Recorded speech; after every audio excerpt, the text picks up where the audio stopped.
Nous sommes réunis ici autour d'un thème, le Momoat, posthume au Cameroun, bilan critique, enjeux culturels et perspectives de recherche. La cérémonie de ce jour va se dérouler en deux phases.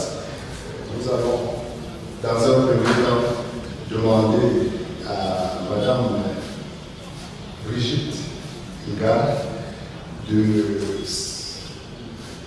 si possible, vous présenter un mot de bienvenue. Bonjour à tous, mesdames et messieurs, en vos rangs, titres, grades et qualités, c'est avec un immense honneur que je vous souhaite la bienvenue à cette journée d'études associée au défilé de mode qui est le monde. Il m'est choix de clarifier le contexte de sa tenue et de vous spécifier le pourquoi du comment.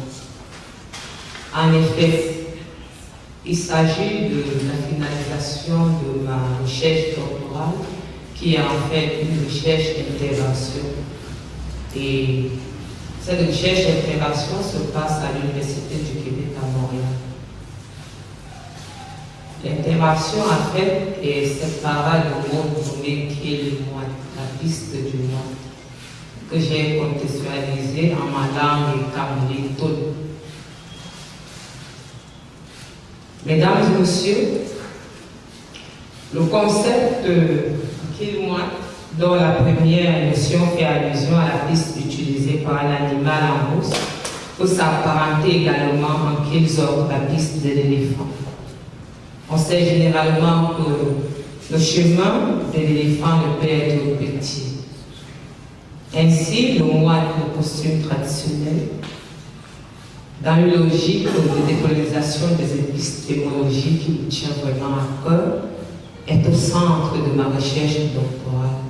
Et ce qui m'a valu une bourse de doctorat à l'Université du Québec à Montréal. Ainsi donc, ce moine veut s'émanciper et aller conquérir l'extérieur. Car nous sommes un peu fatigués, entre guillemets, d'être dominés par les épistémologies de normes. Et dans une logique de décolonisation de savoir, et dans une logique du concept que je nomme dans ma thèse afro-despotisme, car l'Afrique est fatiguée de prendre un exemple des savoir-faire occidentaux. Dans le rendez-vous du donner et du recevoir qui était cher à Léopold Sédar Senghor et qu'on appelle en fait l'universalisme horizontal, il est évident que les épistémologies du Sud ont également leur mot à dire. Alors, le Kilmoat est cette réponse à cette thématique cruciale au XXIe siècle. La thématique de la décolonisation des savoirs, la thématique dans laquelle les valeurs africaines, les savoir-faire doivent être valorisés. Et dans une logique de résistance culturelle et de survivance de notre patrimoine, le Kilmoat vient donc s'imposer. Mesdames et messieurs, je tiens à remercier toutes les institutions partenaires, les intervenantes, les intervenants, les designers de mode qui sont en fait au centre du Kilmoat. Merci à tous. Je tiens également à remercier ceux et celles qui ont rendu possible la tenue de cette rencontre. Alors, mesdames et messieurs, il ne me reste plus qu'à vous dire moitement vôtre. Merci.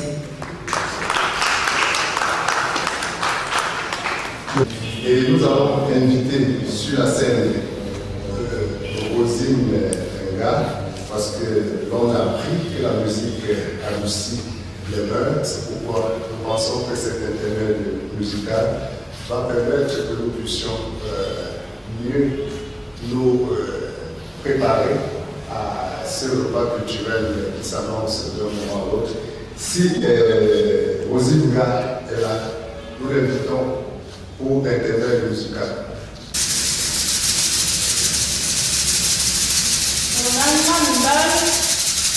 Sonnez-moi les cloches. cloches pour les mois. Les cloches pour la revalorisation du mois. Est-ce que nous sommes là? L'humain, les cloches.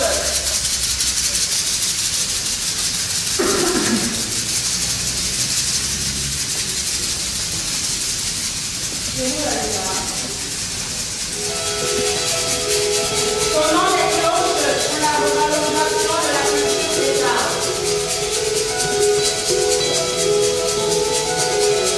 Ces éléments qui nous rapprochent de nos racines, notre identité.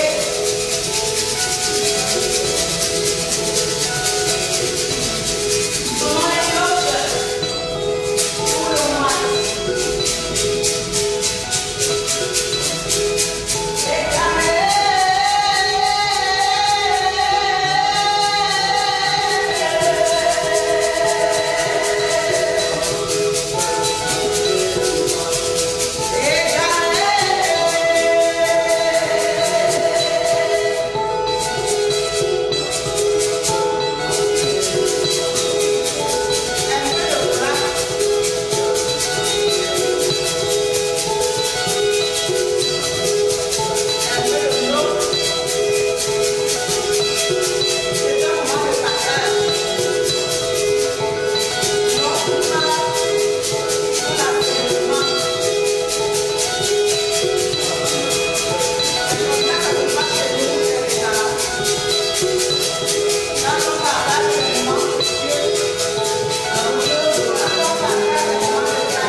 Nous remercions l'artiste Rosine Nga qui a sonné les cloches.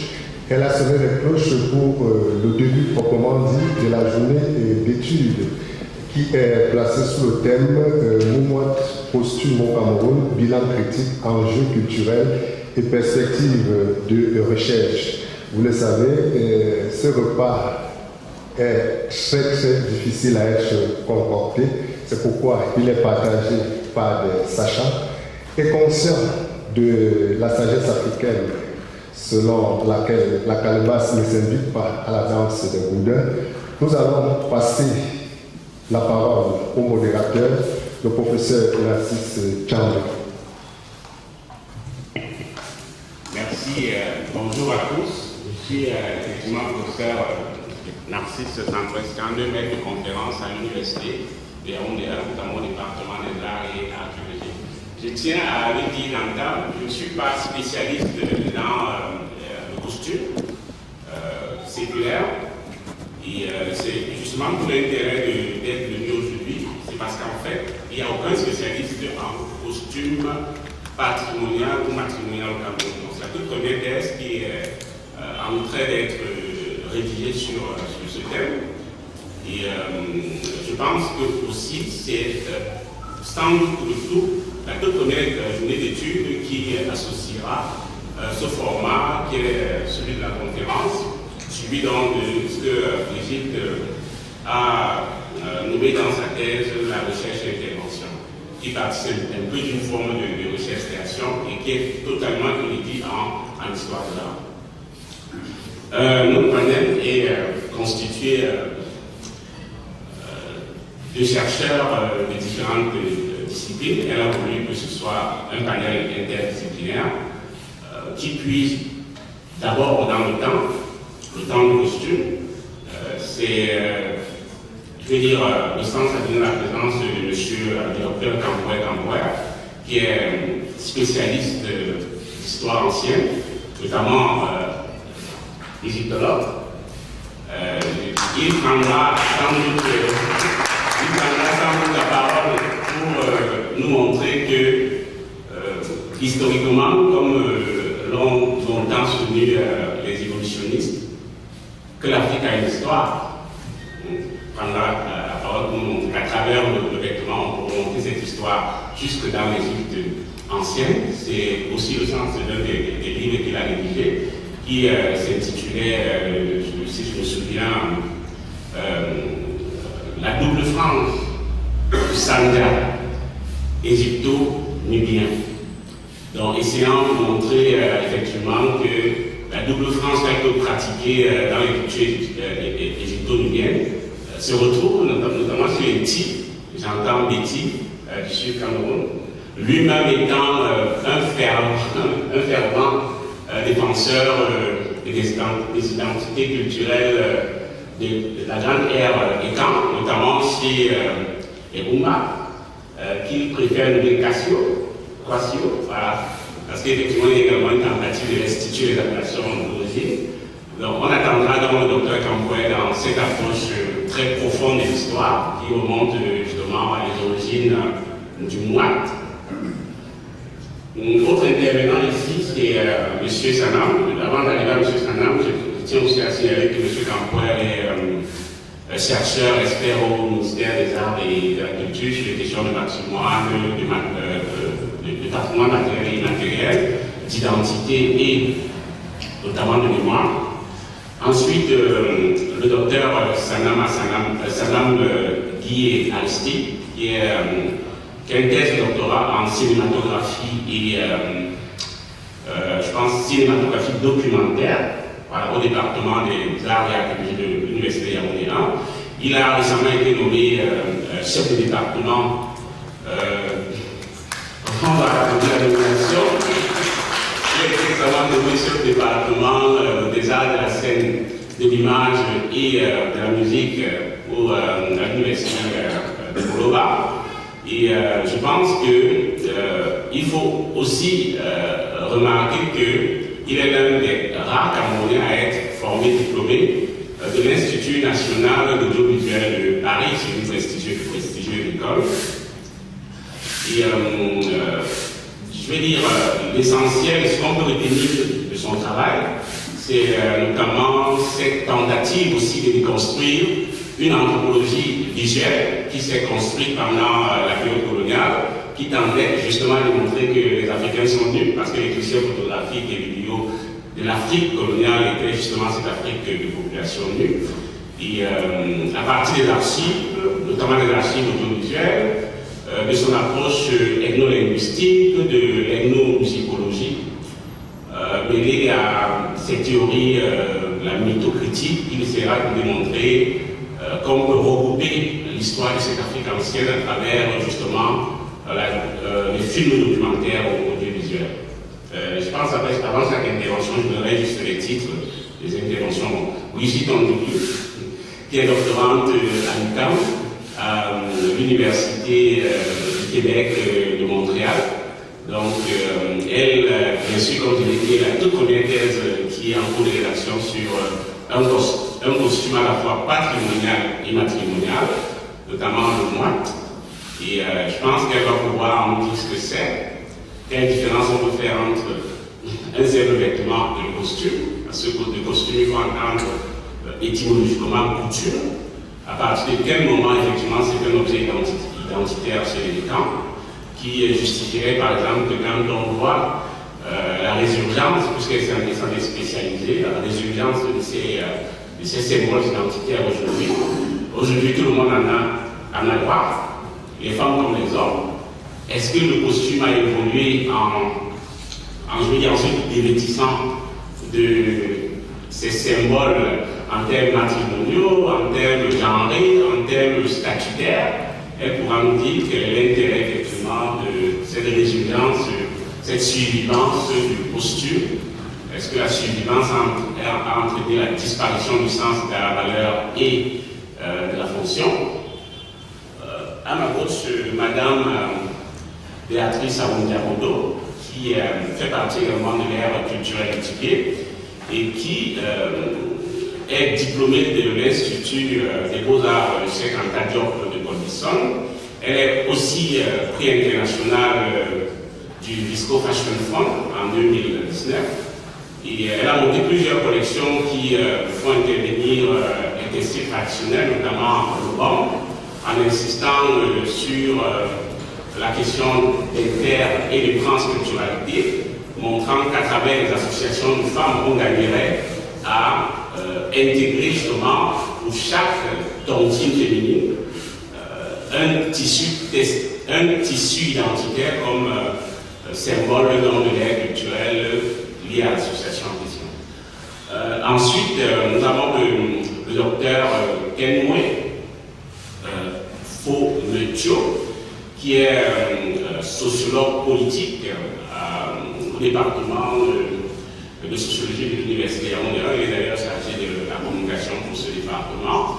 Il est, je pense, secrétaire exécutif adjoint du laboratoire CEREC, qui est très actif justement à l'Université Yaoundé. Sa thèse est très intéressante parce que, de certaine manière, elle aborde des questions de rapports conflictuels, j'ai envie de dire aussi, mais aussi à des rapports harmonieux et parfois incestueux entre générations, ce qu'il appelle jeunisme et agisme, mais aussi entre les genres. Donc, il s'intéresse comme beaucoup de sociologues à la question du genre.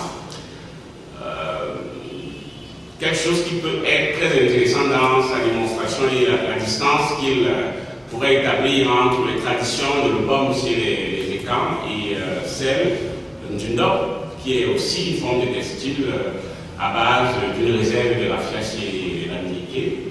Alors, je pense qu'il va abonder davantage dans ce sens, avec son approche serait davantage comparative et collatéralisme des connaissances de ces textiles, pour pouvoir établir effectivement parfois aussi des points de rencontre, puisque les Américains, si je ne me trompe pas, ont également connu un textile d'écorce battue, mais qui tient aussi à son environnement, c'est-à-dire cette fois-ci en fibre de bananier, séchée et battue. Ça montre que l'écorce battue a quelque chose de très transculturel, à la différence que le type d'essence peut varier. Ceci étant dit, nous allons commencer avec le docteur Campouer, qui va intervenir sur le thème du patrimoine vestimentaire en aquaculture, autopsie du Sanja Malouche chez l'équation de la région Rivienne. Vous avez la parole, cher docteur. Juste avant de passer la parole, je profite pour présenter le docteur est complet de panel très équilibré entre hommes et femmes. La question du genre est respectée. Seulement, nous les hommes sommes en minorité, parce que la nature voudrait que pour un homme, il y ait au moins 3 femmes. Combien de mythes. Donc, j'espère qu'il n'y a pas trop de féministes dans la salle. Donc, mademoiselle Abdé, madame Maris Chancel-Liche, qui complète ce panel et qui est d'abord diplômée en IPSE. Elle a une très riche parcours administratif. Elle était censeur, je pense, au lycée de Colbison. Et ensuite, elle a passé sa thèse de doctorat en sociologie, en sociolinguistique. Si je ne me trompe pas, elle est actuellement enseignante au département de langue et civilisation, culture, langue et civilisation, je pense, à l'université de Garoua.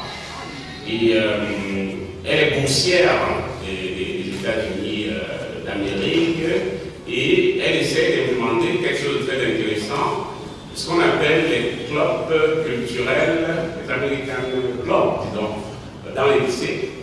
Et plus intéressant encore, elle s'intéresse à la résilience des discours, j'en dis comme ça, haineux, au sein de cette jeunesse, des discours de l'épithète identitaire, des discours conflictuels au sein de la jeunesse. Je pense qu'elle pourra nous dire comment, effectivement, si j'ai souvenance, on n'a pas toujours été très enclin à une certaine période d'apporter un courrier autour des rangs quand on était élève, parce que ça traduisait peut-être qu'on a une société de sorciers et tout cela. Mais on voit que ces symboles reviennent toujours auprès de la jeunesse. Les gens, les parents, les consorts, les jeunes intègrent de plus en plus des symboles anciens, sans qu'ils en soient complexés. Donc, même si aussi porter une certaine tenue, porter un certain nombre peut-être aussi objet à discrimination auprès de ces jeunes, elle pourra donc abonder en tant que sociolinguiste sur ces sujets-là. Donc, je n'ai pas son sujet, de communication, elle va le transmettre tout à l'heure. On commence avec le docteur Campouer. Merci de me passer la parole, monsieur le modérateur, professeur Bochandé. Bonjour à tout le monde. Bonjour aux panélistes. C'est un réel privilège pour moi d'être ici sur cette tribune, au-delà des affinités que j'ai avec l'organisatrice principale de cette journée d'études, mais d'autant plus que voilà, ça épouse mes aspirations, je le dirais ainsi. Merci de m'avoir convié. Merci également la présence du public. Voyez-vous, des thématiques comme celle-ci, unfortunately, ne font pas courir. Ça montre le caractère sélectif du travail que nous menons et c'est de bonne guerre de toute façon. Et je me réjouis de savoir que vous êtes là pour pouvoir écouter modestement ce que nous avons à vous proposer. Monsieur le modérateur ne m'a pas donné le temps que je suis censé avoir parce que j'ai souvent tendance à m'étendre. Vous êtes des pros, mais vous avez chacun 10 minutes. À 10 minutes. À 10 minutes, on va donc aller à l'essentiel. On coupe le micro si vous déplorez les 10 minutes. Je vais mettre le chrono. On va donc aller à l'essentiel. Voilà la thématique que j'ai proposée dans le cadre de cette journée s'intitule, comme le modérateur l'a dit, patrimoine vestimentaire en afroculture, autopsie du Sadamaloa, je reviendrai là-dessus tout à l'heure, chez les Kwasio de la région cribienne. Peut-être dans un premier temps dit que la région cribienne dont je fais allusion ici renvoie administrativement parlant au département de l'océan. Département de l'océan, je vois certains frères dans la salle, qui a 9 communes ou alors 9 arrondissements si vous voulez. Et dans cet ensemble En fait, comme aire géographique du département de l'océan, il n'y a pas que la composante culturelle et canon. Il y a également une composante qu'on peut considérer comme Sawa, du fait de la proximité avec la mer. Alors, et l'équation dont je m'avais présenté, leur patrimoine vestimentaire, se retrouve justement à Califourchon entre ces deux entités culturelles. Donc, on ne saurait pas les classer totalement également du fait de l'affinité avec l'univers de la forêt, ou encore totalement Sawa du fait de la proximité avec la mer. L'équation ici dans le département de l'océan renvoie à deux peuples majeurs, à savoir d'un côté les Ngumba, qui est l'ancienne appellation, on entend vraiment leur patronyme, c'est parce que ça renvoie à un prisme identitaire qui revendique leur fierté, et d'un autre côté, ceux qui sont en bordure de mer, l'ancienne appellation disait Mabéya, mais c'est plutôt les Mabis, parce que justement on est toujours dans la dynamique de l'appropriation de notre entité. Donc voilà en quelque sorte l'équation qui, en termes d'éléments de culture, ont un vêtement patrimonial qu'on appelle Sadamalomango. Sadamalomango dans la langue Kwashiorkor signifie le pagne aux oreilles du rat. Pourquoi le rat? Parce que dans la communauté Kwashiorkor, il y a une autre entité qu'on appelle l'Enti. L'Enti, qui est un patronyme qui leur a été affecté du fait du contact avec les Bénis, historiquement parlant. L'opulence avec laquelle les Bénis ont vu comment ces peuples se comportaient, on fait en sorte qu'on leur affecte ce patrimoine. Donc, depuis sensiblement le XVIe siècle, on les appelle des Nti. Et ces Nti-là ont donc ce vêtement patrimonial qui est un pagne à double frange. La double frange ici renvoie à ce que le modérateur évoqué dans l'ouvrage que j'ai publié en 2012, à l'antériorité égypto-nubienne. Pourquoi je parlerai d'égypto-nubienne? Parce qu'il faudrait comprendre que c'est en fait la civilisation nubienne qui a fécondé la civilisation égyptienne. Donc on a tendance malheureusement dans la littérature à départager ces deux composantes-là, oubliant que tout commence de la Nubie. Et dans cette Égypte, des civilisations égypto-nubiennes, peut-être je reviendrai là-dessus par après, on se rend compte que parmi les attributs culturels du peuple, notamment pour la noblesse, le vêtement à double frange et à triple frange est très prégnant. Donc voilà ce que je voulais dire tantôt. Maintenant, en ce qui concerne le choix, quand je parle de l'autopsie de ce vêtement, c'est parce qu'on parle d'un constat. Dans le cadre de nos travaux, on s'est rendu compte que de plus en plus, parmi les différentes crises que les Africains de manière globale rencontrent, la crise de l'identité est assez prégnante. Elle est assez prégnante dans la mesure où les référentiels pour nous, de plus en plus, sont les référentiels d'ailleurs. Voyez-vous, vous discutez avec un ami, un frère, il va vous dire je vis comme un blanc, je raisonne comme un blanc, etc., etc. Donc cette crise d'identité est assez forte au point où sensiblement tous les secteurs de la culture ne sont pas épargnés. Voyez-vous, quand quelqu'un est considéré comme bien habillé, c'est quand on voit par exemple mon ami qui est en face de moi, il regarde parce qu'il a un vêtement qui reflète une culture qui vient d'ailleurs, qui n'est pas forcément la nôtre. Et cela a permis qu'il y ait un terreau favorable à ce qu'on appelle la culture messianique. Cette culture messianique qui voulait que ce qui est bon viendrait forcément d'ailleurs. Alors que dans nos pratiques quotidiennes, il y a quand même des éléments culturels dont on peut s'approprier. Donc voilà où le constat va. Et nous avons aussi constaté que peut-être pour essayer d'amoindrir ce dissipage culturel qui est assez prégnant, voyez-vous, moi j'ai tendance à gommer tout ce qui est occidental, même sur mes patronymes, parce que tout le temps quelqu'un m'interpelle, je dis non, mon nom c'est Gamboy. Très peu savent que j'ai ce qu'on appelle des prénoms.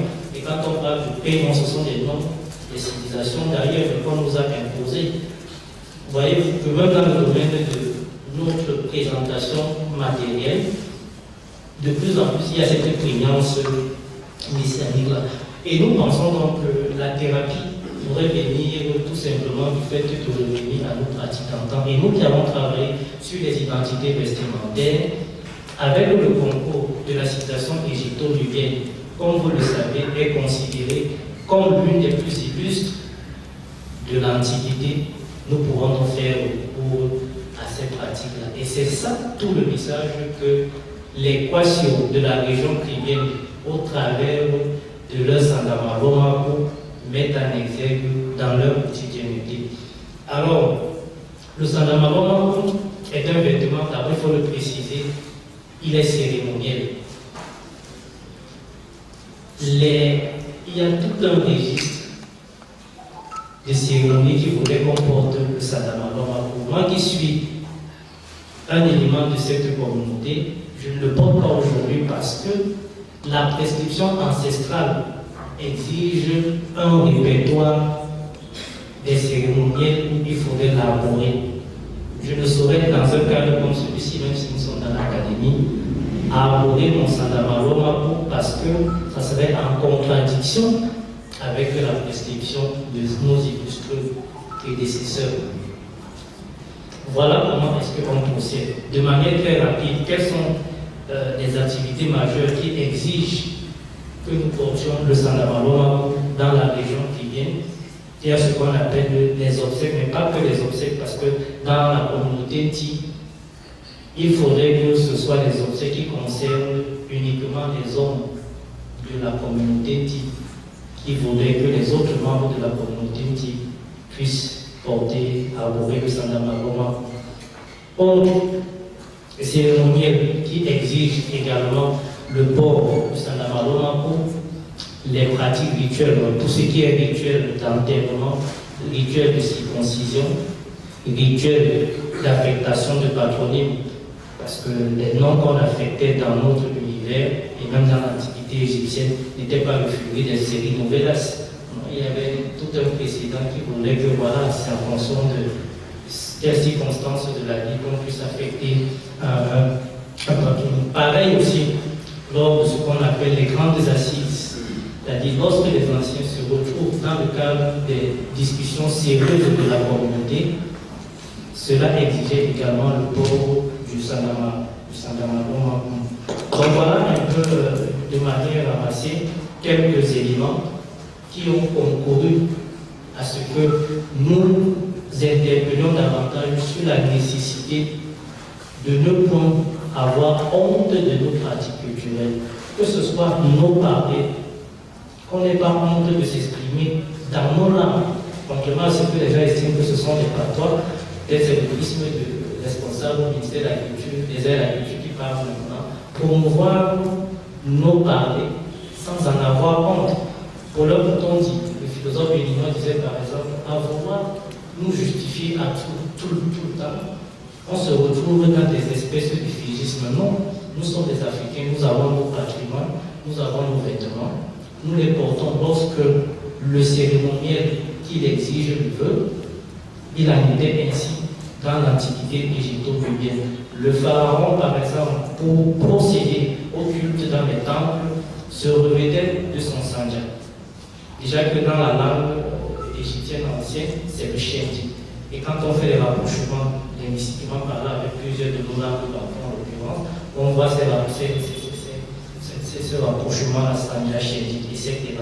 Le pharaon procédait de cette manière lors des rituels. Et ces rituels-là concouraient à maintenir l'ossature de la société. Ça a permis que cette société-là puisse perdurer au-delà des millénaires. Et aujourd'hui, des siècles plus tard, on peut se revendiquer de cette égypto-nubiennité. Pareil, si nous, Africains, aujourd'hui, nous arborons fièrement nos accoutrements d'antan, je pense que nous pourrons, en toute modestie, répondre à la préoccupation de Senghor selon laquelle nous aurons apporté également du nôtre dans le rendez-vous du premier du recevoir. Je vous remercie.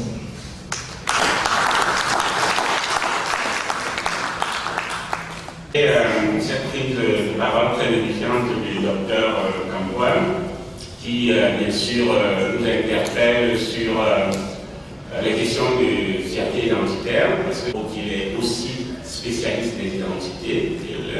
Il nous appelle à rentrer dans nos sources. Même au niveau des patronymes, il assume plus ses prénoms. C'est son choix. Donc, moi, j'ai eu beaucoup de soucis avec madame quand j'ai proposé que les enfants s'appellent uniquement avec nos patronymes, notamment le nom de son père comme premier nom et celui de ma mère comme second nom. Elle m'a donné la prénom de soi. Elle m'a dit qu'il fallait le prénom chrétien parce que ce sont des saints. Bon. Donc, nous sommes en chantier, on essaie, et c'est comme qui décide en fin de compte. Donc, je passe la parole maintenant au docteur Sanama, qui va nous entretenir. Bon, tout dire en moi au-delà des questions patronymiques. J'ai aussi retenu que finalement, les termes, c'est au niveau même de l'étymologie des termes. On a l'expression sangha qui est peut-être chez les Égyptiens. Ça reste aussi là-bas une tenue cérémoniale. On a souvent vu que les Africains marchaient nus. Disons que les habits, les costumes sont souvent si comme le docteur l'a dit. On ne doit pas les vêtements tout le temps, parce que même les scarifications participaient déjà à une forme de vêture corporelle. Donc la tenue, le costume tel qu'on a connu par la suite, qu'il soit un casse-tête, ce qu'on appelle une parure Jules Vert, une parure de fesses, ou encore une ceinture pelvienne, notamment le dos et les petits attachés autour des reins. Généralement, ces vêtements interviennent dans le cadre très cérémoniel, parfois très exclusif d'après ce qu'il a dit. Le sangha chez les Croatiaux ne se portait qu'exclusivement par les hommes ou pour les funérailles d'hommes. Ou encore lors des enterrements, lors des assemblées parlementaires, et enfin lors des rites de circoncision et des passages de classe d'âge quand il faut effectivement concéder le vrai nom de l'enfant. Voilà, c'est ce que je retiens. Maintenant, on passe la parole au docteur Sanama. Le costume au cinéma de l'identité visuelle à l'immersion du spectateur dans l'univers cinématique. Merci de me passer la parole. C'est peut-être une belle coïncidence pour moi parce qu'avec le prendre la parole, mon maître fait se rentrer dans la salle pour se retrouver et je souhaite la bienvenue. Je remercie l'actuel futur docteur de Grandini qui a bien voulu m'associer à son panel. Merci de l'amitié qu'elle me fait de me garder dans son cercle le plus restreint parce que si nous sommes ici, je crois que ça prouve que nous avons quelque chose en commun, nous avons quelque chose à apporter à la science. Je vais vous entretenir sur le costume au cinéma de l'identité visuelle à l'immersion du spectateur dans l'univers du film. Je suis cinéaste, c'est vrai, mais je suis également ethnomusicologue et mes fonctions à l'université me mettent en action dans le domaine de la musique et la danse. Parce qu'en Afrique, il n'y a pas de danse, il n'y a pas de musique sans danse. Alors, nous avons déjà défini le costume. On dit que le costume vient du mot coutume. Et c'est un ensemble de vêtements conformes aux mœurs et aux usages dans une communauté bien déterminée. Au cinéma, la définition est légèrement différente parce qu'au cinéma, le costume, ce sont tous les habillements arborés par les personnages sur scène. Ça veut dire lorsqu'on est hors de la scène, on n'a pas de costume. Le déroulement que dans une scène, tout ce que nous avons, c'est le costume. C'est ça qui est la différence entre l'objet et l'accessoire. Tout ce que le comédien touche devient accessoire. Mais si c'est juste se poser sur la table, c'est un objet. Donc le costume est un accessoire indispensable dans la compréhension du film. Il participe de l'esthétique du film, il participe de son langage visuel. Donc le costume a donc un usage dans la réception. Il est important dans la réception du film. La réception ici, c'est l'appréhension, la façon dont le spectateur reçoit le film à la maison. Diapo. Pour annoncer la méthodologie, nous avons ici pris le cinéma en tant que moyen de communication. Pour qu'il y ait communication, il faut un message. Pour qu'il y ait un message, il faut un émetteur qui s'adresse à un récepteur. Mais pour que les deux se comprennent, il faut qu'ils aient la même grille de lecture. Parce que si quelqu'un parle le français, un autre n'entend que le chinois. Vous voyez que les deux ont parlé, mais il n'y a pas de communication. Donc le costume est un moyen de communication. Et au cinéma, il est acte de communication parce qu'il a une signification. Il y a un outil de communication parce que chaque costume reflète un rôle. Il renforce le récit parce qu'il est un accessoire de communication comme je viens de le démontrer. Et avec le costume, on peut arriver à manipuler. Ça veut dire que le costume est marketing et communication. Diapo. Comme méthodologie, donc, j'ai opté pour la grille de Laswell. Laswell, c'est un psychiatre américain qui dit que pour comprendre l'acte de communication, il faut répondre à 5 questions préalables. Qui, quoi, à qui, par quel canal et avec quel effet. Et nous avons complété dans quelles circonstances et dans quel but. Voilà. Je ne suis pas. Peut-être je me lever pour terminer ma communication. Voilà. Alors, à la première question il s'agit de savoir qui porte le costume. À la deuxième question, il s'agit de déterminer ce que dit le costume, c'est-à-dire le message. La troisième question, il s'agit de déterminer à l'attention de qui ce costume est porté. À la quatrième question, nous nous demandons que révèle le costume. Parce que chaque costume est porté dans un motif bien déterminé. La cinquième question, enfin, c'est les repères. Chaque costume nous renseigne sur le moment où on a tourné le film. Si nous voyons aujourd'hui un film des années 70, on peut le reconnaître à partir du costume des comédiens. Et les deux questions que nous avons ajoutées, c'est quelles sont les attentes, qu'est-ce que nous espérons à travers ce costume. Et la cinquième question, c'est pour quel résultat. Comment est-ce que nous habillons nos comédiens. Lorsque j'écris mon scénario, quelles sont les tenues que je donne à chaque comédien pour pouvoir remplir le rôle. Le film a ce que nous appelons l'universalité dans la lecture, parce que nous tous nous voyons la même chose, même si nous ne parlons pas la même langue.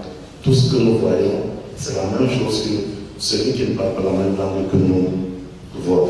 Donc, l'acteur aborde un costume pour transmettre un message à l'opinion. Cela nous pose donc le problème de l'opinion. Qu'entend-on par opinion publique? L'opinion, c'est généralement tout ce que les gens se construisent dans leur tête et qu'ils partagent en fonction de leur culture. Le cinéma, c'est un média, mais le costume aussi est un média. Parce que si on va dans la définition du costume et du média, c'est tout moyen, toute technique et tout support de diffusion de l'information. Tout moyen de diffusion de l'information. Au cinéma, on diffuse l'information par le costume.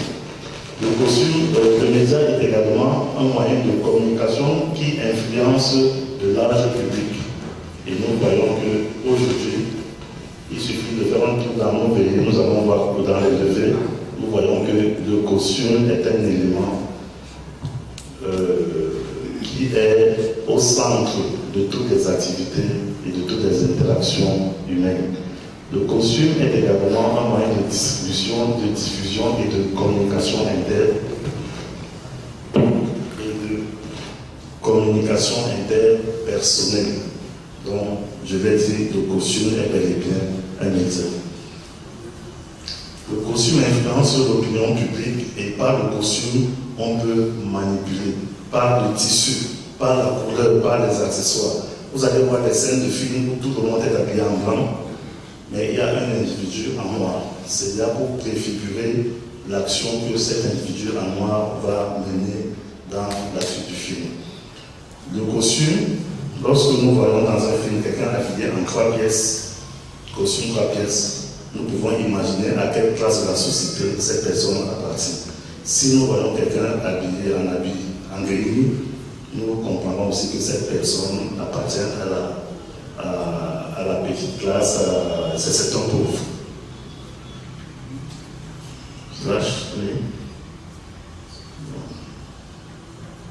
Voilà.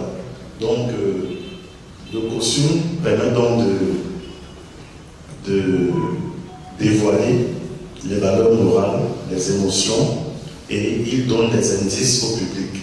Le costume donne également le statut social et la profession. Lorsque nous voyons un policier dans un film, il est reconnu par son uniforme.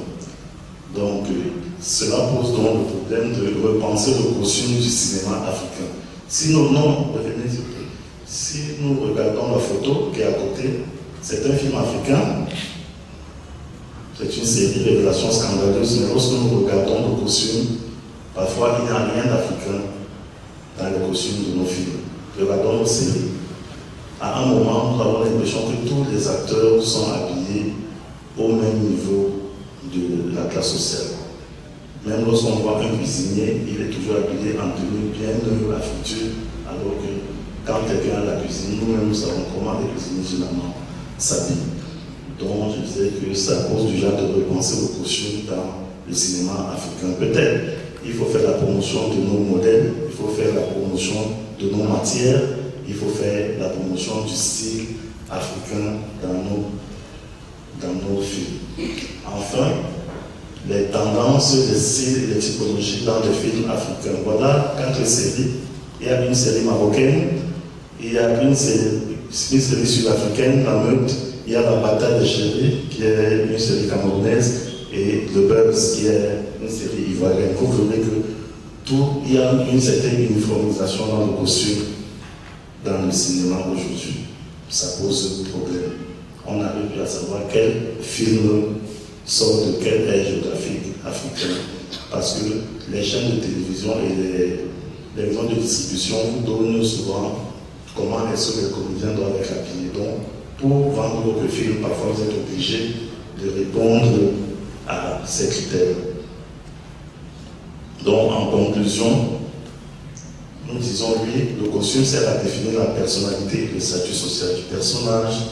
Il sert à établir le concept historique du film, de l'histoire du film. Il sert à enrichir l'univers visuel du film. Il aide les acteurs à s'immerger dans leur rôle.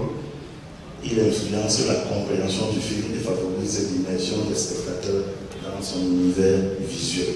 Pour dire que le costume peut bel et bien améliorer la réception du film africain. Mais cela pose donc le défi de l'africanisation de notre costume et de la valorisation du matériau local de nos costumes. Je vous remercie.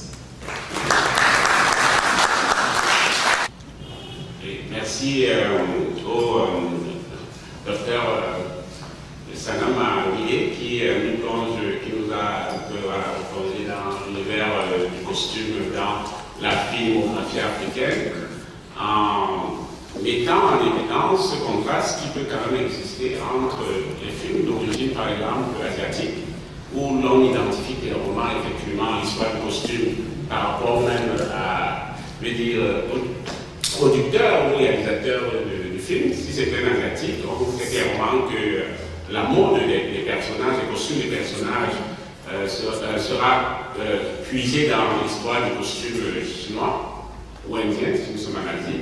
C'est aussi le cas pour, je vais dire, les costumes nous venant de l'Europe, de l'Occident en général.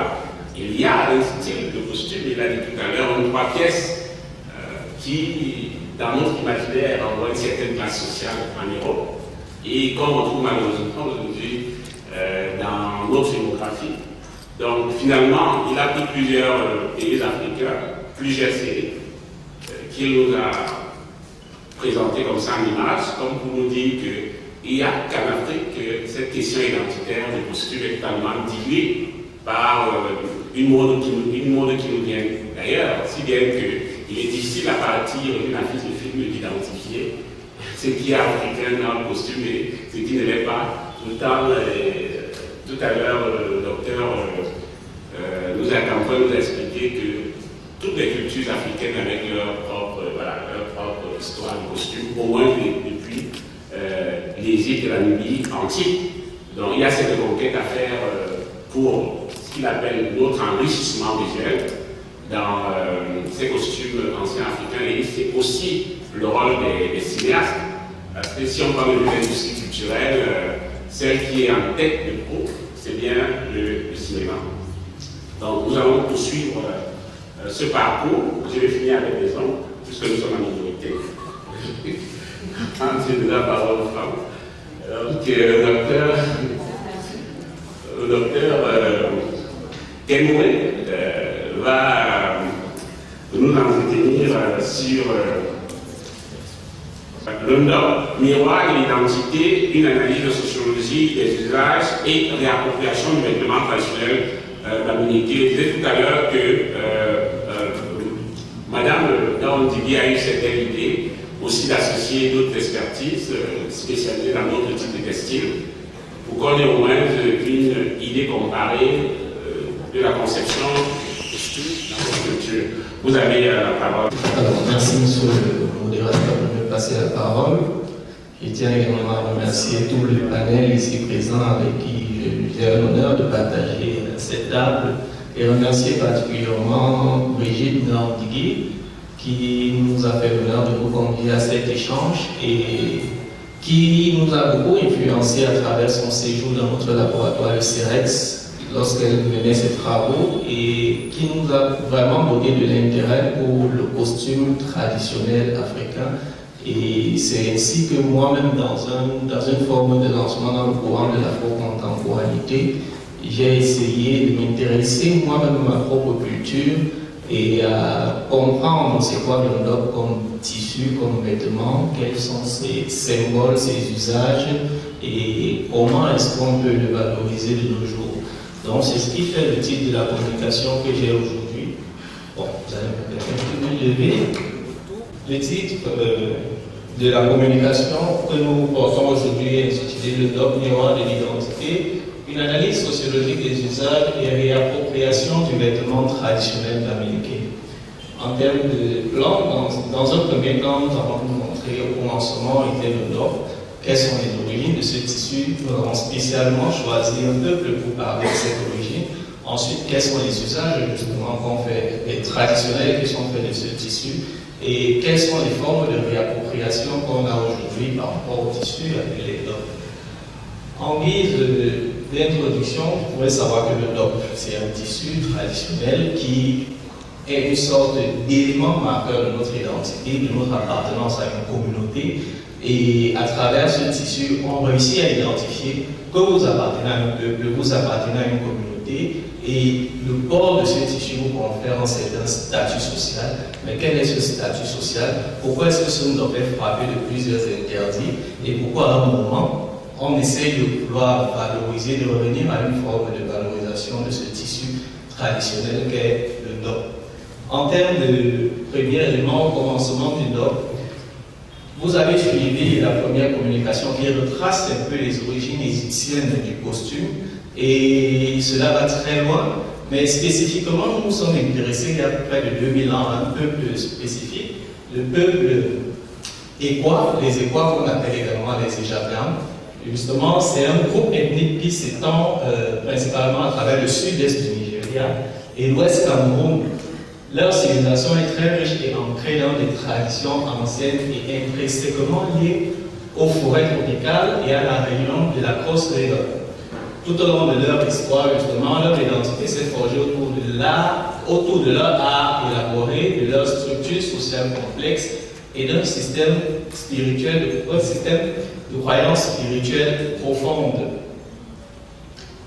Le peuple Ejagam, justement, lorsqu'on l'a présenté, c'est un peuple qui a une vie spirituelle.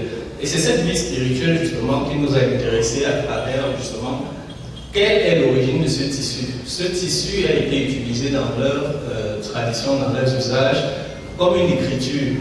C'était au départ une écriture justement qui faisait en sorte que vous écrivez quelque chose au sortir d'une cérémonie rituelle.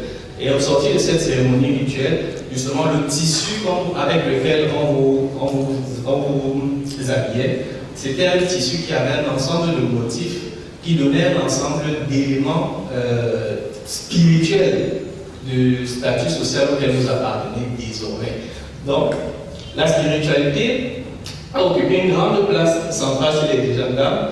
Et chez les Ejandam, il y a une société secrète appelée les Ekbe Society, une sorte de communauté intellectuelle et spirituelle. Après les initiations de leurs membres, ils portent justement l'étoffe du Nord avec des écritures graphiques qui sont des codes rituels. En réalité, ce sont des messages codés qui sont exposés, mais peuvent être décodés que par des initiés. En fait, on vous dresse un message qui est public, mais au finish, l'ensemble des signes, des symboles qui sont sur ce tissu sont compris que par les initiés, ceux qui appartiennent à la société qui a initié l'individu. Et lorsqu'ils donnent, élaborent ce tissu, on sait exactement, voilà son niveau d'initiation, voilà son statut, voilà son grade dans la société à laquelle il appartient. Maintenant, sur ce tissu, il y a un ensemble de motifs. Il y a près d'une centaine de motifs qu'on peut retrouver aujourd'hui sur le tissu du bloc. Et maintenant, ces tissus également, ces motifs ont des significations. Vous voyez, par exemple, vous avez des motifs avec des animaux, vous avez des motifs avec des figures géométriques, vous avez des carrés, des losanges. Et sur chaque motif, si vous prenez par exemple les losanges au-dessus, vous allez voir ce sont des pyramides en noir ou des pyramides en blanc inversées. En fonction de la lecture que vous pouvez faire de ces motifs, vous allez voir sur d'autres motifs, ce sont des pyramides en blanc ou des pyramides en noir inversées.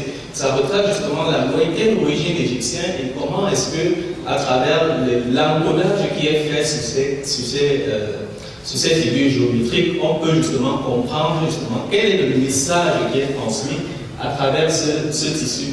Lorsqu'on prend par exemple les animaux, ce n'est pas n'importe qui porte le bloc avec les animaux dessus. Parce que les animaux, justement, ont un symbole. Lorsque vous voyez une panthère sur un tissu noble, c'est un symbole de pouvoir. Et on sait à quoi on voit la panthère dans les sociétés traditionnelles de l'Ouest. Il n'y a que des chefs et des puissants notables qui peuvent s'autoriser d'avoir une panthère en termes d'éléments totem. Et ça se reflète également sur les vêtements qu'ils portent. Le lézard, c'est un animal divinatoire, vous allez voir. Maintenant, dans les formes de divination, lorsqu'on est en contact avec l'au-delà, on va utiliser cet animal, le serpent qui va symboliser toute la grande sagesse, l'intelligence, la connaissance, et la tortue qui incarne également non seulement la sagesse, mais également l'ancestralité, parce que ces motifs sont utilisés justement pour la connexion avec l'au-delà. C'est pour ça que ce sont des vêtements rituels. Les usages traditionnels du bloc. Alors, tout le monde peut utiliser le bloc, oui, mais quels sont d'abord les usages principaux du bloc? Lorsqu'on parle du bloc, il faut d'abord noter que le bloc est un tissu sacré réservé aux rois, aux notables et aux membres des sociétés secrètes. Justement, il est utilisé lors des cérémonies rituelles, des funérailles, des hauts dignitaires et comme si le statut social élevé. On observait ainsi le pont entre le monde des vivants et celui des ancêtres, affirmant notre appartenance à un lignage et à une communauté. Et pendant les funérailles d'un roi, par exemple, ou d'un notable appartenant à la société secrète Aka, lorsqu'on parle des gardiens de tradition à l'Ouest Cameroun, les gardiens de tradition, ce sont les membres d'une société secrète qu'on appelle Aka. Ça peut avoir le nom, ça peut avoir différents noms en fonction des communautés à l'Ouest. Mais cette société secrète, peut-être l'image ne se voit pas. Chez les Bamileke, vous voyez souvent ce symbole avec des grandes oreilles, avec une trompe qui descend. C'est une tenue qui n'est portée uniquement que par les membres de la société secrète Aka. Si vous n'êtes pas membre de cette société secrète, vous ne pouvez pas porter cette tenue.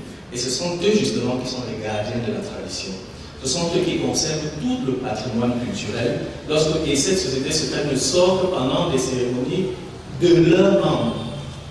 Si l'un de leurs membres meurt, ils vont sortir, ils ont des éléments rituels avec lesquels ils sortent, on organise des funérailles de l'un de leurs membres.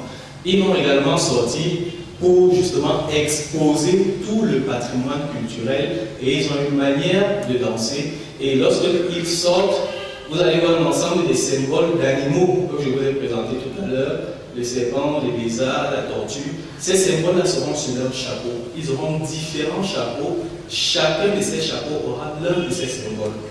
Donc c'est cette société secrète justement qui conserve justement la lecture et les codes de ce que c'est que la spiritualité traditionnelle contenue dans le Nord.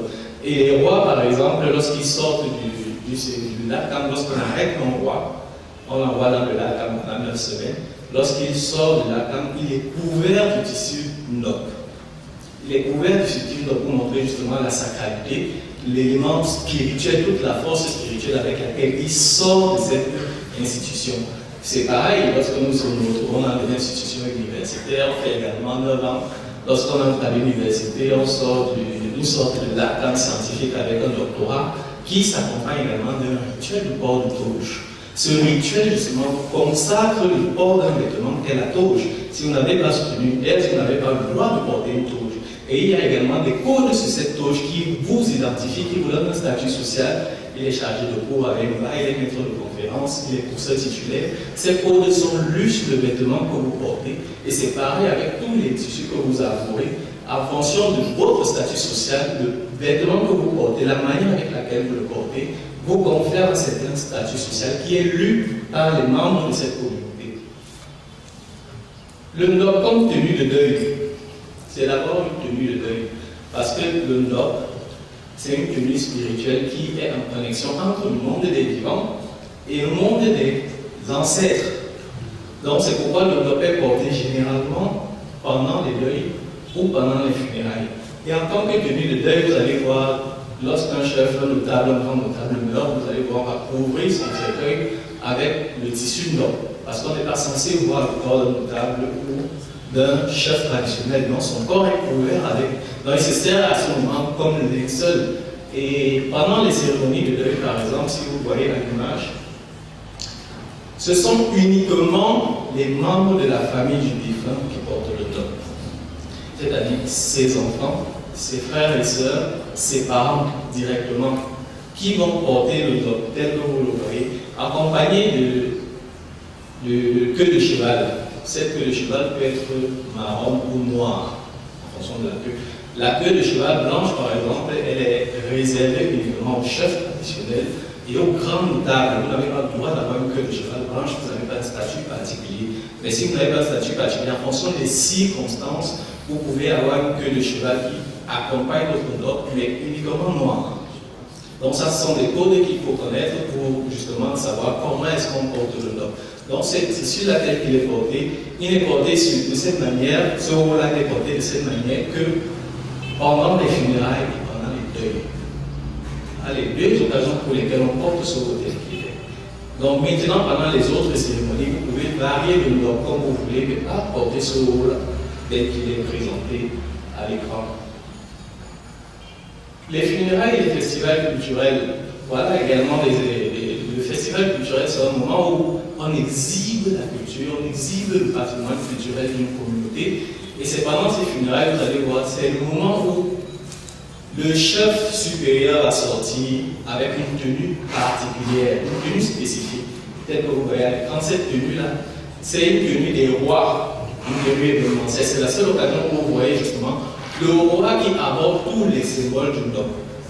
Dans cette tenue, vous allez pouvoir constater qu'il a un bas, un pantalon qui porte le lourd tissu du Ndok pour la danse. Il a une ceinture qui représente le serpent qui est contenu sur le Ndok. La ceinture qui est autour du serpent représente un serpent qui est autour de lui.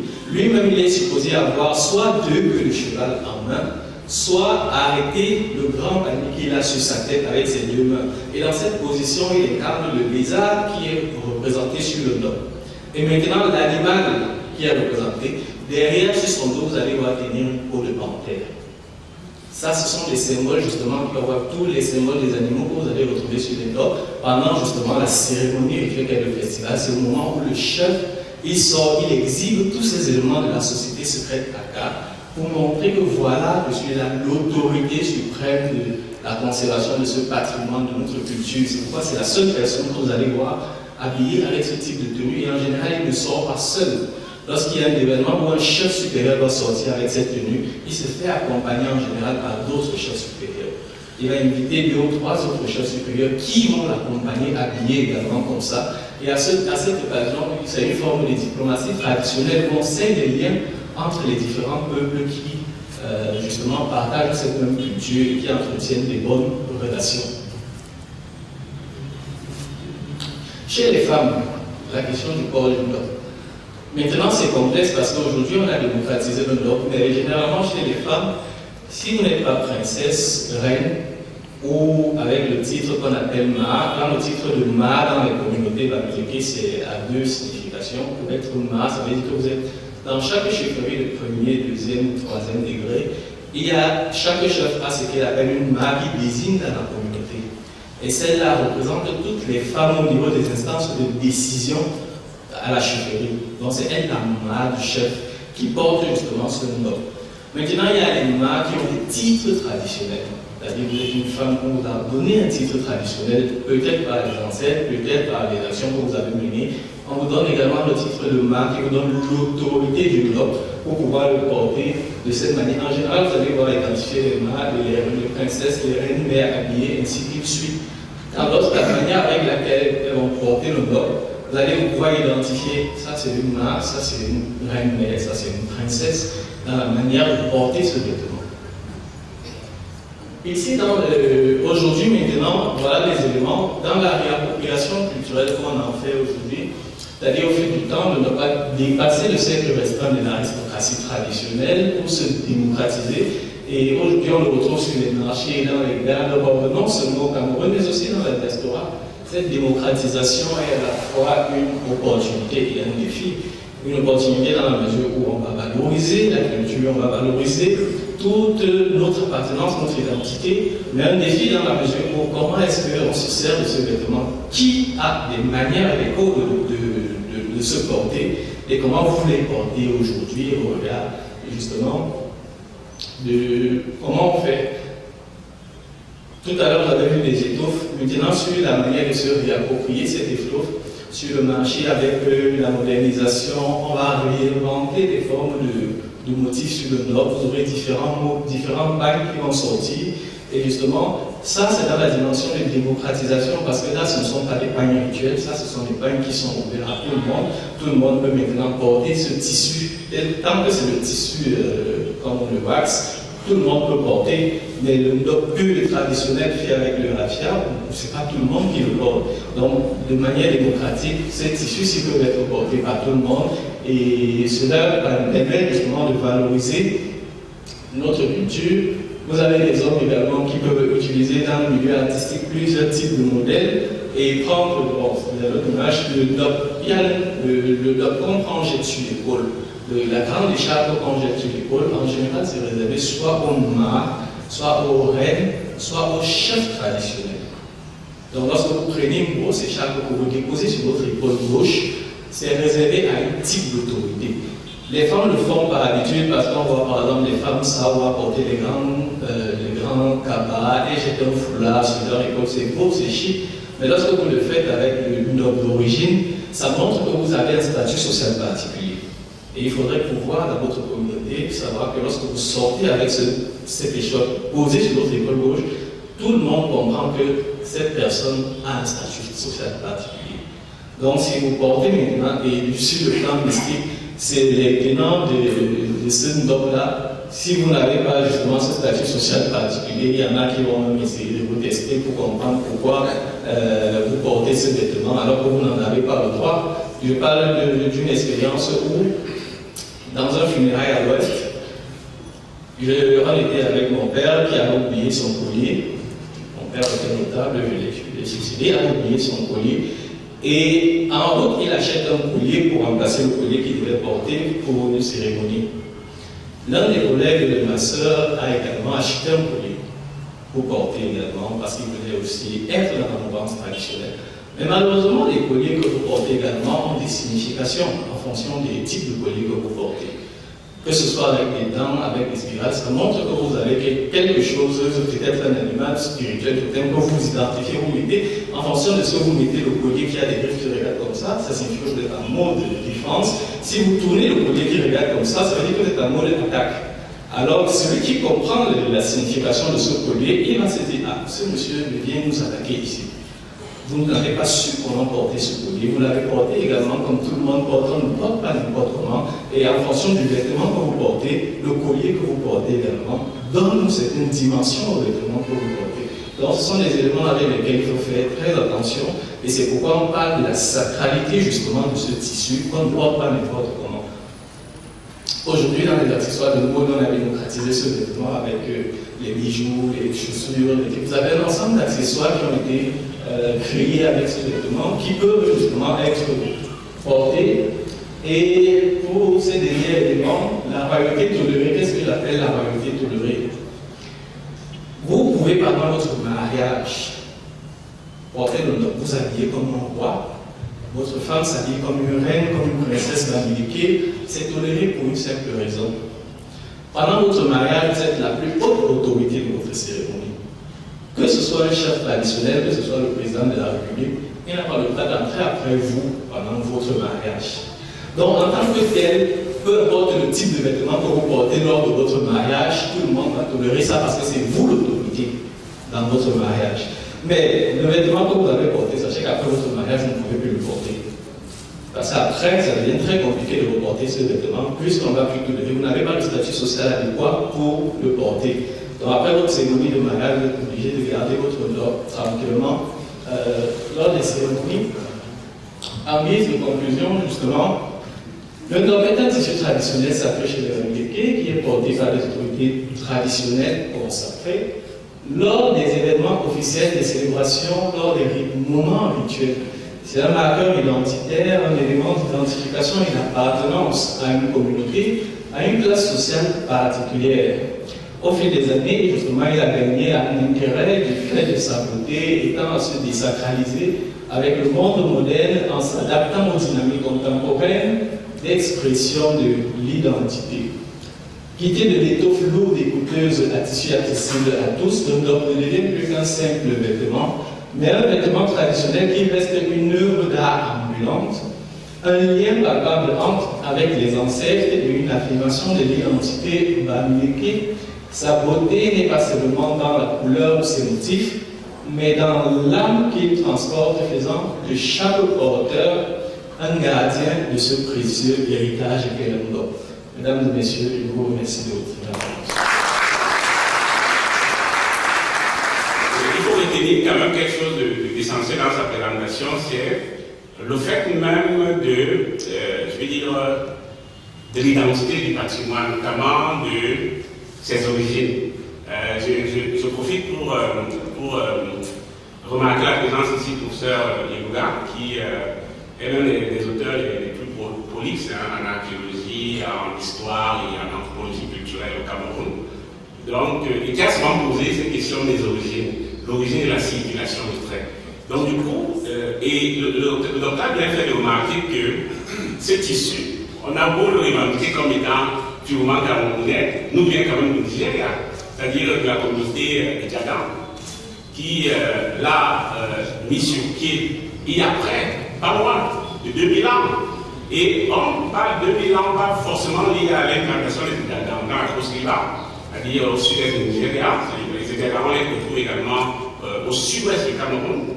Donc, c'est aussi parce que les traces les plus anciennes de ces symboles, le serpent, le léopard, apparaissaient déjà en relief sur des pierres dressées qu'on appelle la Kwansi, au sud-est du Nigeria, qui ont été effectivement datées vers 2000 ans avant Jésus-Christ. Donc il y avait cette forme d'écriture qui s'appelle le Sidibi, que le groupe, la confrérie des justiciers Egbe, qui l'a présenté, ils faisaient déjà usage de cette forme d'écriture, mais qui était exclusive à leur mode de communication. Il n'y a que les membres du Egbe qui communiquaient par le Sidibi. civile, et marquer différents supports rituels à travers cela, notamment les pierres, les textiles, les céramiques.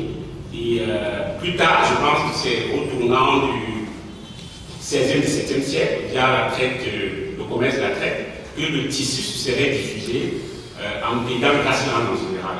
C'est-à-dire les Bamileke étant aussi, je veux dire, du fait de la mobilité des gares, des gens du Grassland, avec le sud-ouest pour les questions du commerce de la traite, on aurait eu donc cette diffusion du Ndop, qui aujourd'hui est devenu un symbole national, et qui est très revendiqué par l'Ouest Cameroun, souvent sans savoir effectivement que c'est un patrimoine qui vient effectivement des Ekbe du Nigeria. Et les Ekbe sont des très proches parents, c'est également des Sawa, on ne pas forcément ce qui est coutume de le dire, et qui ont conservé quand même très curieusement ce patrimoine textile. Ils ont d'abord imprimé ces symboles sur aussi des écorces battues, sur le rapport des Ekbe avec les sociétés disons segmentaires forestières, parce qu'ils ont pratiqué beaucoup l'écorce battue, et après l'ont développé donc à travers le textile donc avec les herbes de raffia tel qu'on le connaît aujourd'hui sous l'appellation le Ndop. Donc il est bien que quand le docteur cite l'usage de ce textile au Nigeria, il parle de Gari, c'est comme ça qu'on l'appelle au Nigeria, et Ndop au Cameroun. Quelque chose aussi très intéressant qu'il a dit, c'est l'usage cérémoniel du Ndop dans les traditions de l'Ouest qui, bien sûr, en prenant le cas par exemple de l'initiation à la cam. Et c'est très anecdotique l'initiation à la cam parce que le chef commence, quand on l'arrête, il commence d'abord par porter la tenue la plus élémentaire de l'initié, c'est-à-dire les tissus de feuilles, de bananier, quand on l'initie pendant ça, parce qu'il n'a pas encore le métier du Ndop. Il faut traverser la phase de la réclusion dans la cam pour sortir effectivement comme une dose du Ndop. Ça montre qu'il est déjà initié. Et très curieusement, quand on va l'enterrer, certes, le linceul est recouvert, le cercueil est recouvert de Ndop, mais lui-même rentre à ses ancêtres dans toute sa nullité, recouvert de feuilles de bananier encore. Il revient à la nature. Et je pense que son exposé était très évident, surtout pour ce qui est aujourd'hui de la démocratisation du textile. Tout le monde peut l'avoir. Et il est devenu un des symboles de retour national, puisqu'on le voit souvent pour les cérémonies artistiques et consorts. Je pense que Brigitte est également de celles qui pensent que n'importe quel textile camerounais devrait avoir cette aura internationale. Maintenant, national et international. Maintenant, je voudrais passer la parole au docteur Albé Gamaris qui va nous entretenir sur la question de la symbolique du textile africain dans les journées culturelles au lycée de Colbison, un regard sémiotique et didactique. Professeur de me passer la parole. Bonjour tout le monde. Je commence par faire mon devoir pour le retard que j'ai accusé. Je me sens très bien. Je voudrais remercier Brigitte, l'organisatrice de cette journée scientifique. Comme vous pouvez le constater, c'est l'art qui est à l'honneur. Et c'est un double honneur pour moi, qui suis un peu externe au département, de faire partie du panel. Alors, je voudrais parler du textile, apporter un regard sémiotique et didactique, comme la linguiste et l'enseignante de formation que je suis. Bon, Barthes, 1967, dans son livre Système de mode, souligne que le vêtement est un langage à 3 dimensions, constitué de signes qui communiquent un ensemble de significations. On comprend que le vêtement ne se borne pas à être un miroir socio-culturel d'une communauté. D'après Barthes, il a une valeur ontologique parce qu'il est l'essence même de l'homme. Il est vrai qu'on dit qu'on ne reconnaît pas, que l'habit ne fait pas le moine, mais nous sommes tout de même contraints de reconnaître que le vêtement renseigne quand même sur l'appartenance sociale, religieuse, tribale de l'individu qui l'aborde. Donc, le choix d'un textile ou d'un vêtement ne saurait être fortuit, surtout pas dans le milieu éducatif. Maintenant,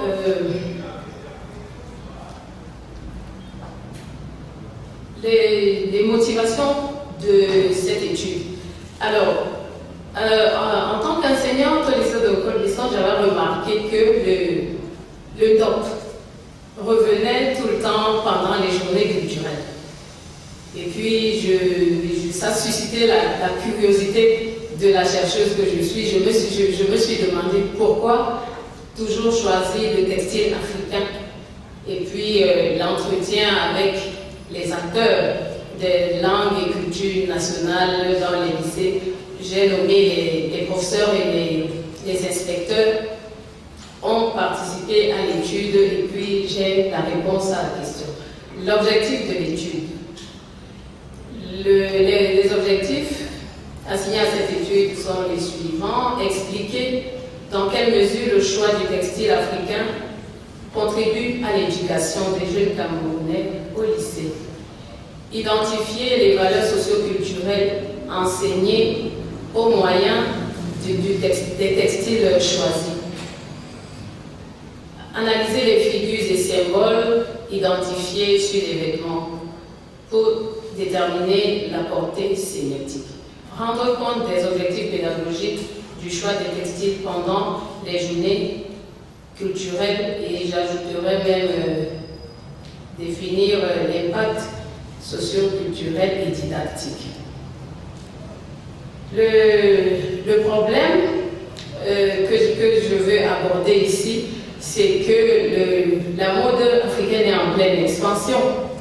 Et puis, dans un monde où les grandes puissances s'imposent sur le plan culturel et sur le plan de la mode, invitent les éducateurs et les chercheurs et les artistes à se battre pour sauvegarder et promouvoir notre culture, notre patrimoine culturel immatériel, comme les spécialistes le disent.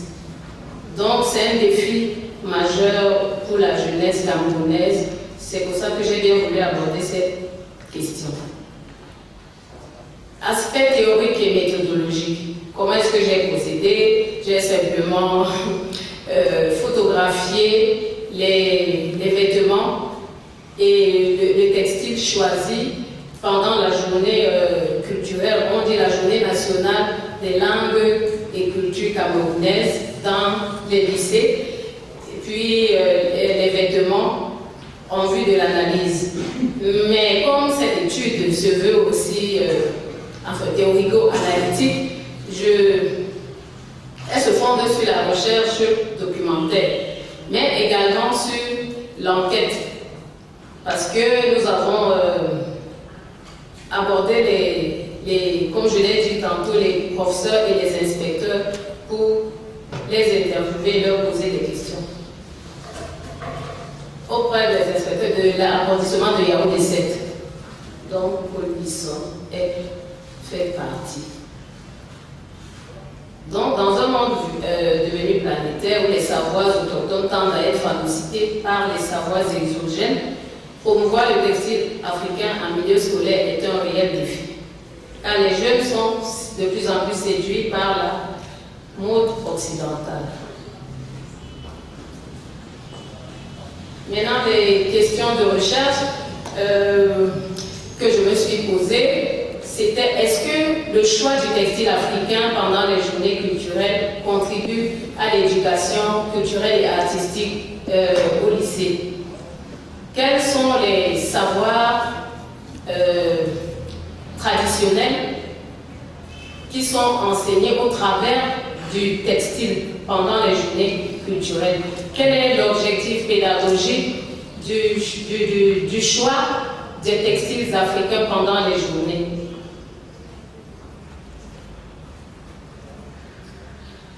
Maintenant, les résultats. Ici, on a par exemple, sur le plan sémiotique, on a quand même le choix. J'ai voulu montrer ici, pendant la journée du bilinguisme 2024. Voilà. Ça, c'était le textile. Voilà. Ça, c'était le second. Et puis, pendant la journée du bilinguisme, voilà, on a encore choisi le DOF.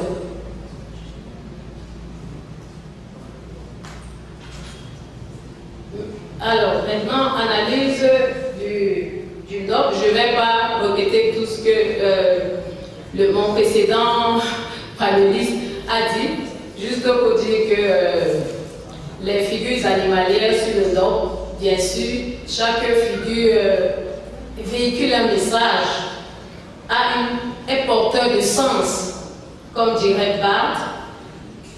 Les figures animalières agissent d'ailleurs comme des messages symboliques d'après Mba 2025. Le serpent à deux têtes incarne la force royale et la sagesse. L'araignée symbolise la divination et le savoir. Il y a aussi sur le DOF, si on peut regarder les figures humaines qui ne sont pas forcément reconnaissables, mais en général, elles représentent les ancêtres, les héros et les dieux qui ont une importance capitale dans la culture Grassfield. Ces figures rappellent le lien quand même entre le monde visible et le monde invisible. En dehors des figures humaines, animalières et géométriques, on a d'autres éléments visuels comme la croix.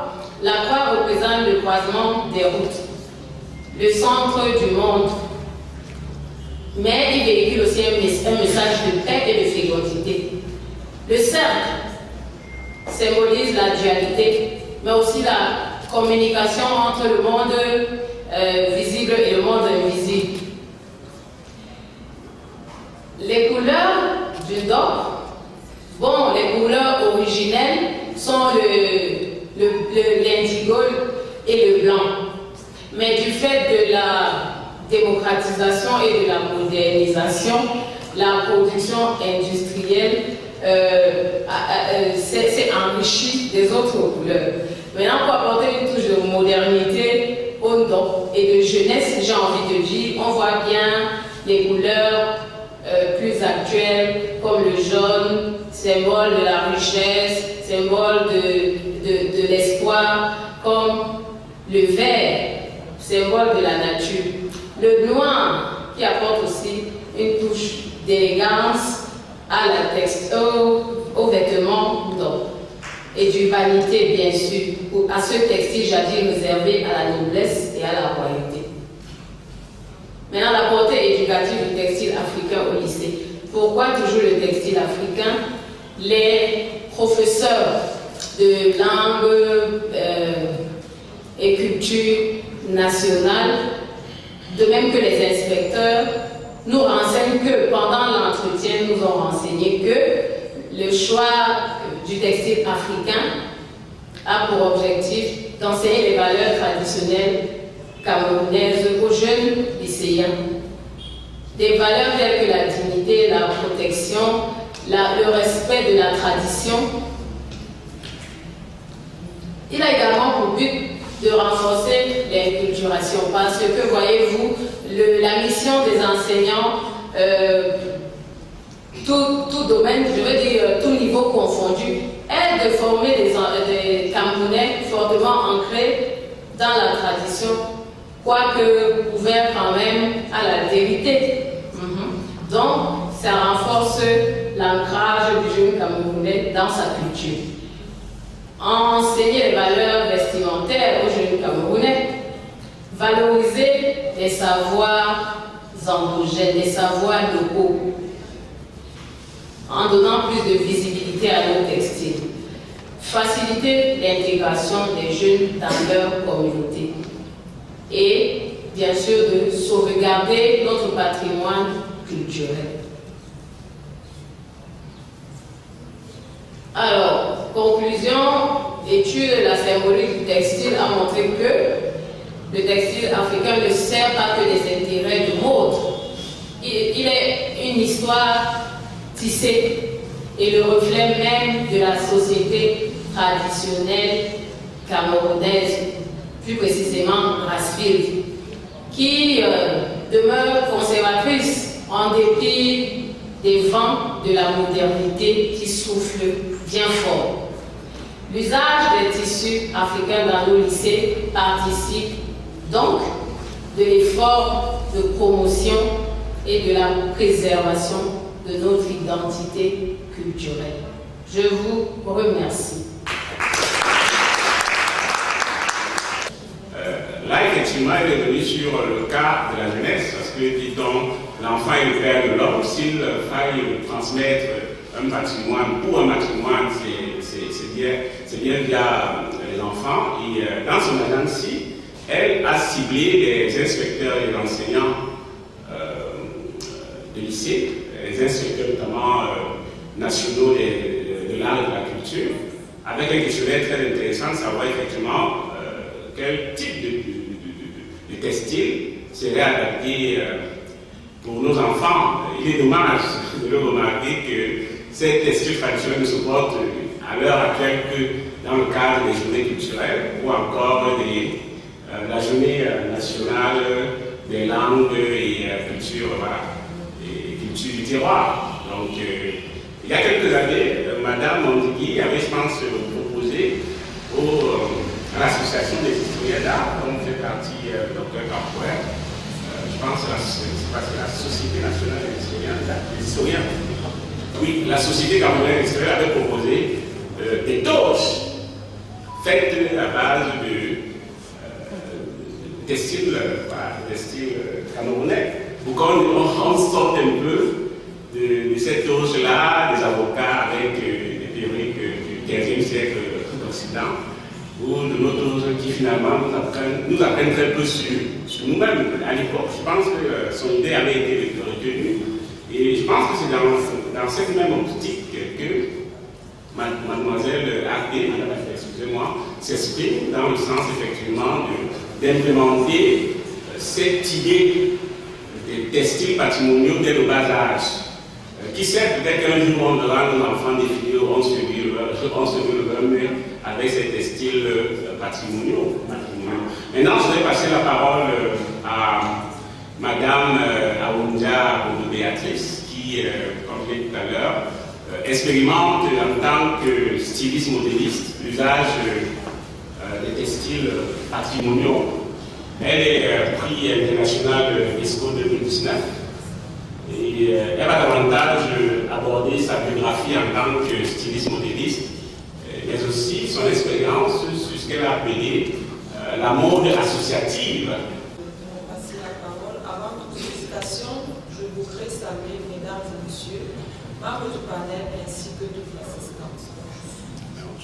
C'est un honneur pour moi de participer à cet atelier. Je voudrais donc remercier Madame Faudy pour cette marque d'attention qu'elle nous a portée sur le travail de l'homme artiste de tous. Je suis Béatrice, communément appelée sous ce nom, que ce soit sur les plateformes Google, de recherche à son scène. J'avoue que quand Mme Amonique m'a fait part de mon passage pendant ce panel, ma première question était de me demander qu'est-ce que je vais faire au milieu des auteurs et des professeurs bien évidemment. Donc elle a pris le soin d'expliquer qu'il fallait une figure vraiment pratique. Donc c'est la raison pour laquelle j'ai accepté d'être là avec vous aujourd'hui. Donc comme le professeur l'a souligné tout à l'heure, je suis diplômée des écoles d'art. J'ai eu la chance de participer à plusieurs ateliers de formation, on appelle communément les workshops, que ce soit sur le plan national, ici au Cameroun, durant mon cursus académique à l'Institut des Beaux-Arts de Chicantajob, que ce soit après ma formation à Chicantajob, où j'ai eu la chance de participer, de faire participer à plusieurs concours, bien évidemment que j'ai raté, et aussi que j'ai eu. Dans l'un des principaux qui a marqué le début de ma carrière en tant que styliste modéliste, parce que titre-là, je travaille en tant qu'étudiante en design de mode. Ce fut un cours Bisco Fashion International parce qu'il était question de travailler sur une collection qui a eu, où j'ai été gagnante et où j'avais participé avec plusieurs pays, c'est-à-dire les États-Unis et le Canada. Donc, États-Unis, Canada et Cameroun. Naturellement, je les ai tous évincés. En ce qui concerne mes workshops, comme je le disais tantôt, je les ai fait avec, j'ai eu la chance de travailler avec Imana ici, qui m'a plus fondé pendant un moment, Sakina Msa, et ainsi que j'apprécie vraiment Anna Garion qui est basée à Douala, et communément appelée sous le nom de Créane.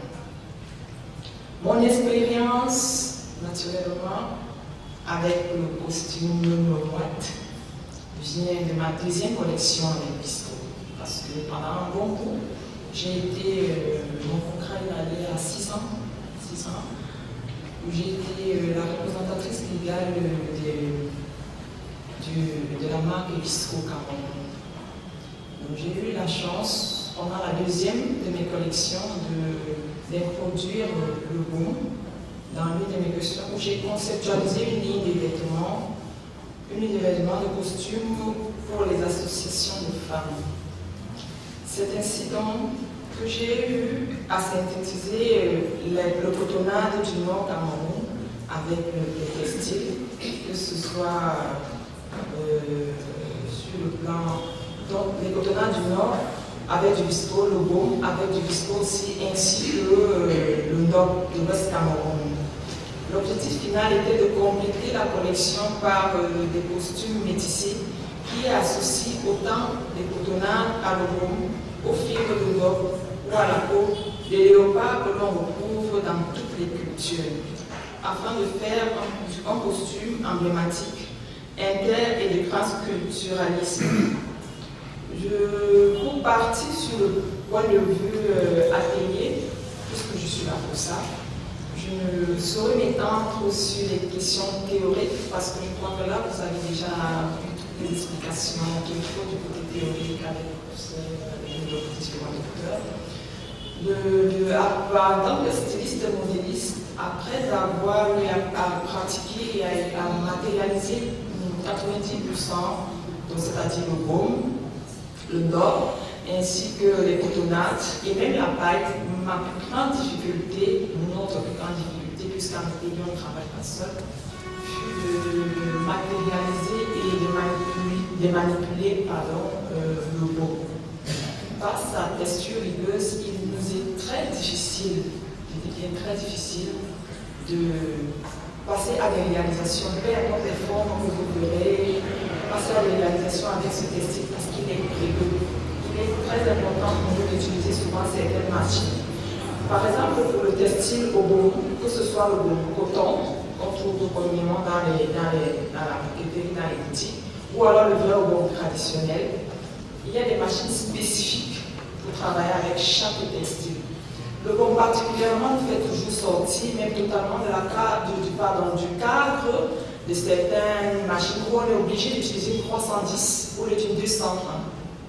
En ce qui concerne les matériaux, en ce qui concerne les différentes pièces. Donc, on rencontre souvent beaucoup de difficultés en ce qui concerne la matérialisation particulière de ce textile-là. Mais heureusement, on finit toujours par trouver une solution.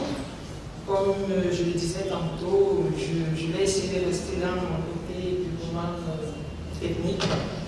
Cela a été mon apport en ce qui concerne cette table ronde.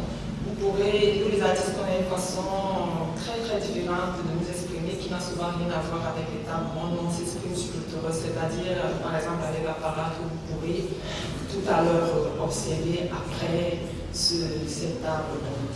Je vous remercie. Maintenant, la parole à Madame Andrier. Il faut dire un mot effectivement sur le BOM en tant que costume et conclure ce débat et on prendra ensuite les questions du public. Merci, professeur Chandler, de me permettre de prendre la parole en cette auguste assemblée. Merci à tout le panel pour les brillantissimes communications. J'ai beaucoup été édifiée. Merci Caroline Aristide, merci Béatrice, merci Cédric et merci à Damaris. Mon propos, j'aimerais bien l'orienter autour du moine et du pied moine. Et je vais partir d'une anecdote. En arrivant en juillet 2019 au Canada, parce que j'étais boursière, je suis arrivée en 2019. J'étais impressionnée par une exposition qui avait cours au musée McCord Stira. C'est un musée spécialisé dans le costume, le moine. Je suis allée voir cette exposition, elle s'appelait Aïda, porter son vêtement. J'étais bluffée, je vous assure. Le peuple Aïda est l'un des peuples autochtones en Amérique du Nord. Et depuis la Révolution tranquille, la question de l'autochtonie est mise au centre des débats et du post-colonial study en Amérique. Ainsi, la posture décoloniale s'est également beaucoup développée. Décolonisation des savoirs, décolonisation des épistémologies et tout ce qui tourne autour des débats sur la réécriture de soi. Alors, face à cette exposition, les cartels étaient impressionnants. Ils étaient écrits en une langue autochtone, en anglais et en français. Cela a maturé mon idée d'imposer dans ma recherche ma façon de voir, ma façon d'appeler et de nommer le costume en ma langue.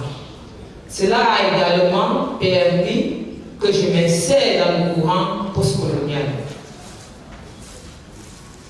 Quand on sait tout ce qui est autour de ce courant-là, les sous-disciplines qui se sont développées à partir de ce courant, alors j'ai dit, dorénavant, nous allons faire une colonisation à l'inverse. Et vous allez vous en rendre compte à toutes mes conférences, à toutes mes communications. Je conclus, soit quand il est question de gomiquement vote, soit quand il est question du moitement vote.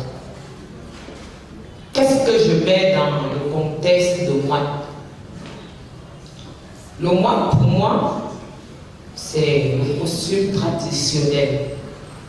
Et je vous parlais d'entrée de jeu de cette posture décoloniale, où dans ma tête, l'idée est de lire ces épistémologies à partir des courants du Sud.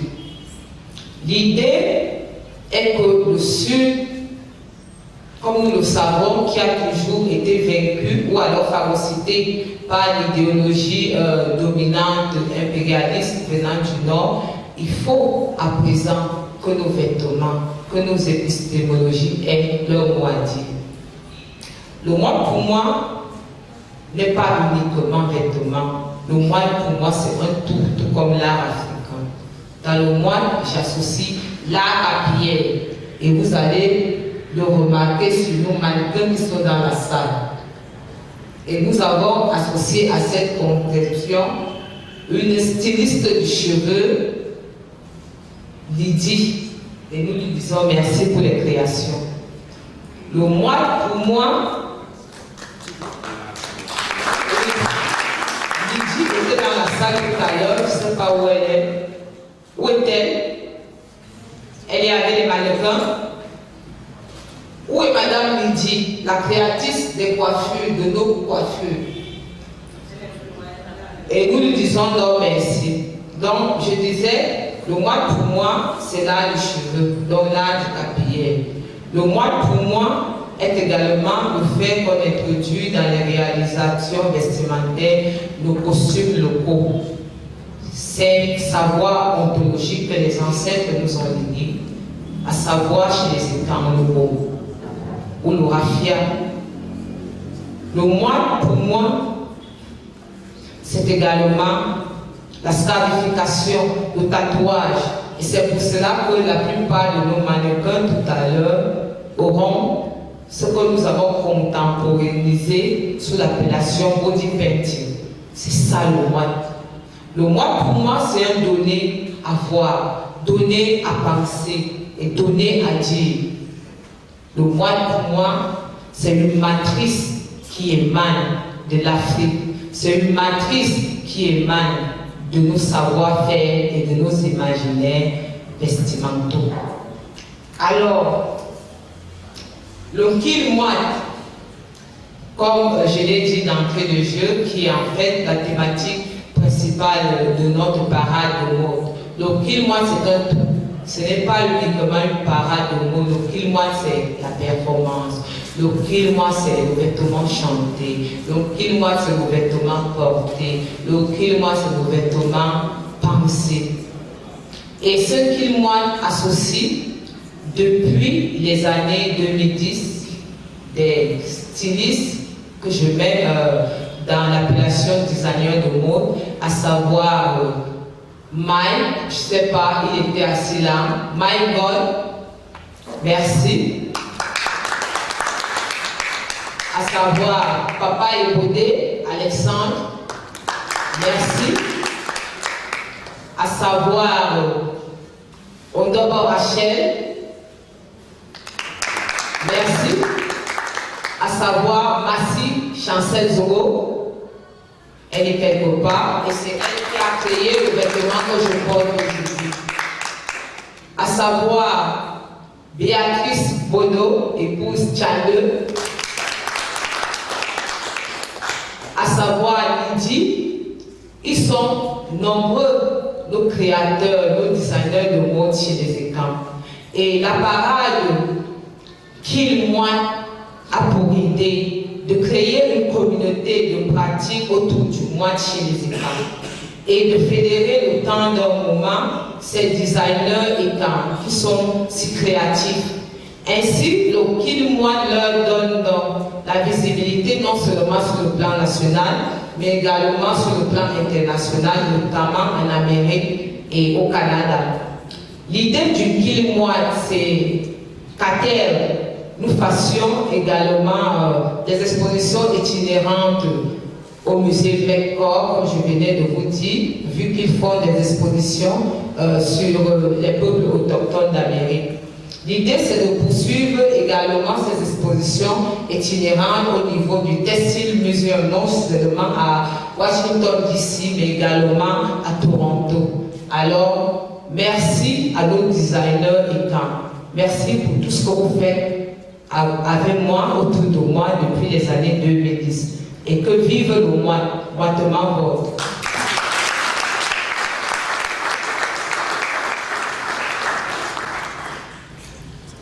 Merci à Madame Ondivi qui a ainsi résumé sa pensée autour du concept de Kil Moine, en expliquant que ce n'est pas qu'un tissu, c'est également une manière de penser, de repenser l'Afrique.